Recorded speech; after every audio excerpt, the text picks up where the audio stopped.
Məndən maraqlı bir sual, rasionallardan, demək 198 açıq sualdır.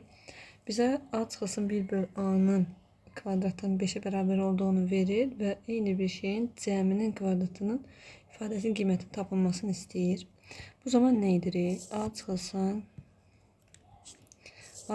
1 bölünsün A-nın kvadratı deyir 5'dir.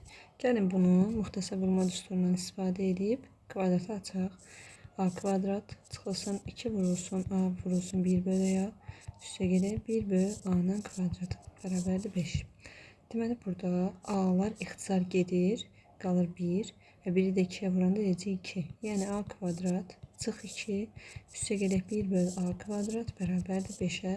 Buradakı mənfi 2-ni keçirdirək bu tərəfə. A kvadrat üstə gələk 1 bölü A-nın kvadratı bərabərdir 5 üstə gələk 2. Yəni A kvadrat üstə gələk, buradan yazıram. A kvadrat üstə gələk 1 bölü A-nın kvadratı bərabərdir 7'dir. Bunu aldıq.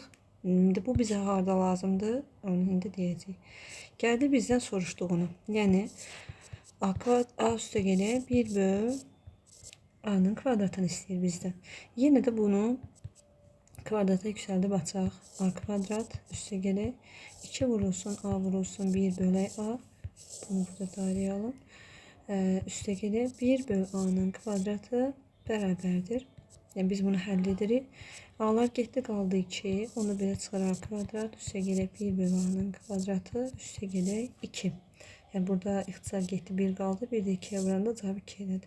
İndi biz bunun qiymətini tapmaq istəyirik. Bayaqların biz kvadrata yüksəltdikdə artıq burada A kvadrat üstə gələk 1 bölü A kvadratının 7'yə bərabər olduğunu tapmışıq. Həmin ifadəni gətirib burada yerinə yazırıq. Yəni 7 üstə gələk 2 bu da edir 9.